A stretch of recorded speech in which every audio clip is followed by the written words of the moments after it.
Livro de João, capítulo 20, diz o seguinte: no primeiro dia da semana, bem cedo, estando ainda escuro, Maria Madalena chegou ao sepulcro e viu que a pedra da entrada tinha sido removida. Então correu ao encontro de Simão Pedro e do outro discípulo, aquele a quem Jesus amava, e disse: tiraram o Senhor do sepulcro e não sabemos onde o colocaram. Pedro e o outro discípulo saíram e foram para o sepulcro. Os dois corriam, mas o outro discípulo foi mais rápido que Pedro e chegou primeiro ao sepulcro. Ele se curvou, olhou para dentro e viu as faixas de linho ali, mas não entrou. A seguir, Simão Pedro, que vinha atrás dele, chegou no sepulcro e viu as faixas de linho, bem como o lenço que estivera sobre a cabeça de Jesus. Ele estava dobrado à parte, separado das faixas de linho. Depois o outro discípulo, que chegara primeiro ao sepulcro, também entrou. Ele viu e creu. Eles ainda não haviam compreendido que, conforme a Escritura, era necessário que Jesus ressuscitasse dos mortos. Primeiro dia da semana,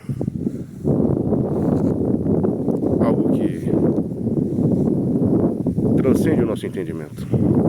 De fato, é algo que nem nos maiores filmes de Hollywood alguém faria um roteiro como esse, pensando que o próprio Criador dos céus e da terra viesse até a sua criação e se entregasse pela sua criação, para que a sua criação fosse salva e fosse plenamente resgatada do pecado. Quando nós vemos que Jesus ressuscitou, isso nos dá uma esperança muito grande. Isso nos mostra que de fato Jesus é aquele em que ele diz ser, que é o Criador dos céus e da terra. E da mesma forma como os discípulos, quando eles chegaram até o sepulcro, viram e creram, porque eles viram que estava tudo organizado ali. O pano que estava no rosto de Jesus coberto estava dobrado. Com certeza o corpo de Jesus não fora roubado. Ele ressuscitou. Ele dobrou o lenço que estivera na cabeça dele. E isso, pela tradição, mostra algo muito interessante, porque pela tradição judaica, um senhor que estivera fazendo um almoço, alguma alimentação, quando ele dobrava o lenço, que ele limpa o rosto, e ele vai fazer uma outra coisa, isso mostra para o servo dele que estava ali pronto para servi-lo, de que ele irá voltar para continuar a alimentação dele. Se o senhor, ele joga o pano que ele limpa o rosto, isso mostra para o seu servo de que ele já terminou a sua alimentação, que ele poderia vir e recolher todos os utensílios ali. Então, pela tradição do judaica, quando a gente vê no versículo 7 que o lenço que estivera sobre a cabeça de Jesus estava dobrado à parte, separado das faixas de linho, para os judeus daquela época era um sinal muito interessante. E de fato é um sinal em que, se a gente considerar essa tradição judaica, isso mostra que Jesus irá voltar. Jesus irá continuar a obra que ele mesmo começou.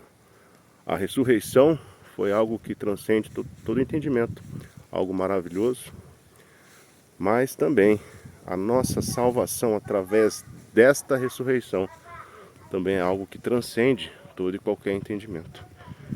Da mesma forma como Pedro e João creram quando viram, nós também devemos crer para ter essa mesma esperança de que um dia estaremos juntos com esse Jesus que ressuscitou no primeiro dia da semana e se demonstrou aos seus discípulos, e também nos dá esperança de que um dia iremos vencer a morte, assim como Cristo Jesus venceu.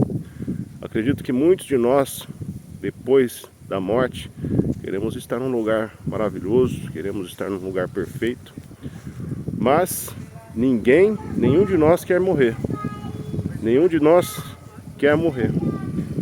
Por isso, nós devemos estar junto com Jesus, pois Ele venceu a morte, e devemos de fato buscar esta ressurreição, transmitir a palavra dessa ressurreição para as outras pessoas, que é o Evangelho do Senhor Jesus, a morte, o sepultamento e agora no primeiro dia da semana a ressurreição de Jesus. O mundo ele comemora a Páscoa, mas a Igreja de Cristo comemora esta data todo primeiro dia da semana, no partir do pão e nas orações. Se você gostou desse vídeo, se você tem a esperança de que um dia Jesus irá voltar para te resgatar, e se você de fato acredita nessa ressurreição, compartilhe esse vídeo, se inscreva no Cristianismo Raiz, pois Jesus é o caminho, a verdade e a vida. Que Deus te abençoe neste domingo.